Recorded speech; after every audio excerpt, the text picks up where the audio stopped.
The 42nd chapter of the book of Isaiah in the Bible clearly foretells the coming of an Arabian prophet, specifically Prophet Muhammad, peace and blessings be upon him.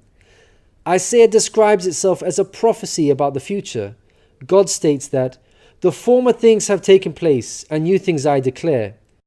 God starts the chapter by drawing our attention to a very special person that he will send. He describes this person as my servant, whom I uphold, my chosen one in whom I delight. At least 3 of the names of the Prophet Muhammad are mentioned: servant, chosen one, and in whom I delight. Isaiah is originally written in Hebrew. Arabic and Hebrew share a lot of common words because they are both Semitic languages. Isaiah uses the Hebrew word ebed for servant. The Arabic word for servant is abd. Prophet Muhammad is known as God's servant. In Arabic, Abdullah. Chosen one is Mustafa in Arabic. This is another of the names of the Prophet Muhammad. The one in whom God delights in shows that this person is beloved to God. Habibullah in Arabic, which means beloved of God, also happens to be one of the Prophet Muhammad's names. In Isaiah, God also reveals the location of this special person. He states, "Let the wilderness and its towns raise their voices. Let the settlements where Kedar lives rejoice." Out of all the nations on earth that God inspired Isaiah to mention, he chose to highlight Kedar's location, so we should pay special attention. Throughout the Bible, Kedar and his sons are linked to Arabia. For example, the book of Ezekiel tells us that Arabia and all the princes of Kedar were your favorite dealers in lambs, rams, and goats. In these they did business with you. In Isaiah, God goes on to narrow the location down further to a specific city within Arabia. He states that the people of Selah should sing for joy. Let them shout from the mountaintops. The place Selah pinpoints the exact location in Arabia. The place being spoken of is the city of Medina in Saudi Arabia, because Selah is the name of a famous mountain in Medina. Medina was the city of the Prophet Muhammad. An important point worth mentioning is that historically we know there was a presence of various Jewish tribes in Medina before the advent of the Prophet Muhammad. Both Jewish historians and Islamic history records this fact. The question then arises, why were there numerous Jewish tribes within Medina? The answer is that the learned Jews were aware of this prophecy in Isaiah and were anxiously awaiting the coming of a new prophet. Islamic history records the fact that whenever a dispute arose between the Jews and the Arabs in Medina, the Jews used to taunt their pagan Arab neighbors by saying, "When our prophet arrives, we shall obliterate you." The Quran also affirms this. God says, "Is it not a sign to them that the learned men of the children of Israel knew it as true?" In Isaiah, God informs us that the special person will bring something new. Mankind is told that we will sing to the Lord a new song, His praise from the ends of the earth. The statement "a new song" means a new law, a new way of worship. This is exactly what Islam represents. The emphasis on the new song here is singing the praise of God all over the earth. The Quran opens with the statement, "Praise be to God, Lord of the worlds," and is recited by Muslims all over the world during prayers every day. The new song cannot refer to Jesus because he did not bring about anything new. Rather, he confirmed the law of Moses that was already there. In the Gospel of Matthew, Jesus said, "Think not I am come to destroy the law or the prophets. I am not come to destroy, but fulfill." Jesus obeyed and followed the law of Moses throughout his life. Jesus didn't sing a new song. He sang the same song of Moses, the Torah.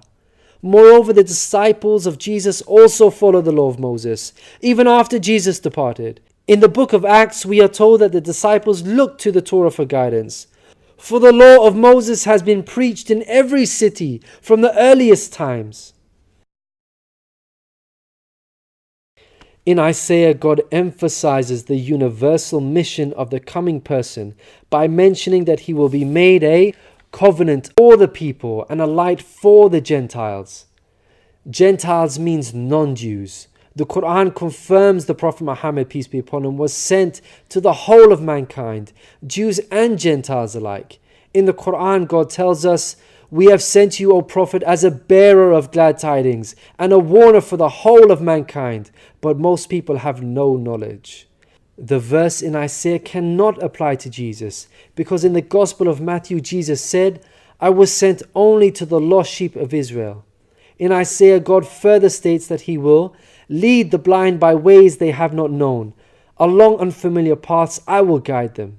The pagan Arabs at the time of the Prophet Muhammad fit this description perfectly, because they had not been sent a messenger prior to Muhammad. The Quran bears witness to this. God states that Muhammad was sent to warn a people to whom no warner has come before. The verse in Isaiah cannot apply to Jesus, because his people, the Israelites, had already received a multitude of prophets from God. In Isaiah, God emphasizes that this special person will be sent to those who trust in idols, who say to images, "You are our gods." The whole of Arabia at the start of Muhammad's prophethood consisted of idol worshippers. Again, this cannot be a reference to Jesus, because his people, the Israelites, were monotheists and not idol worshippers. Moreover, Jesus explicitly told his disciples to stay away from the idol-worshipping Gentiles, the exact opposite of what God prophesied in Isaiah. The Gospel of Matthew tells us that these 12 Jesus sent out with the following instructions: "Do not go among the Gentiles." In Isaiah, God states that this special person will be a warrior and will go forth as a mighty man. He shall stir up jealousy like a man of war. He shall cry, yea, roar. He shall prevail against his enemies. Throughout history, God has dealt sternly with those who are sent guidance and persist in disbelief. Prophet Muhammad, peace be upon him, had to engage in many battles with the idol-worshipping enemies of God and ultimately prevailed against them. By comparison, Jesus did not triumph over his enemies. According to Christians, he was crucified by them. Moreover, Jesus wasn't interested in fighting. He was not a man of war. He was a pacifist, according to the Bible. He said such things as, "For all who draw the sword will die by the sword," and "My kingdom is not of this world. If my kingdom were of this world, then would my servants fight." In Isaiah, God gives us a list of momentous achievements for this special person.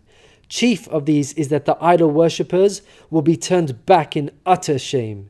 Not only did the Prophet Muhammad conquer Mecca, the pagan capital of Arabia, but by the end of his life, in just 23 short years of prophethood, Arabia had shunned idol worship and now worshipped the one true God of Abraham. This cannot apply to Jesus, as it was Christians themselves who were humiliated and greatly ashamed for hundreds of years after Jesus. They were persecuted at the hands of the Roman Empire, who were idol worshippers. They executed some of the apostles of Jesus, such as Peter and Paul. Christians were tortured and even fed to the lions. Finally, Isaiah closes with an admonishment from God. "Hear, you deaf. Look, you blind, and see. You have seen many things, but you pay no attention. Your ears are open, but you do not listen. Which of you will listen to this or pay close attention in time to come?" It seems clear that the deaf and blind God is talking about in this verse are those who reject Prophet Muhammad, peace be upon him. Who among you will heed God by acknowledging him? Who will listen and pay close attention in time to come? الذين يتبعون الرسول النبي الأمي الذي يجدونه مكتوبا عندهم في التوراة والإنجيل يأمرهم بالمعروف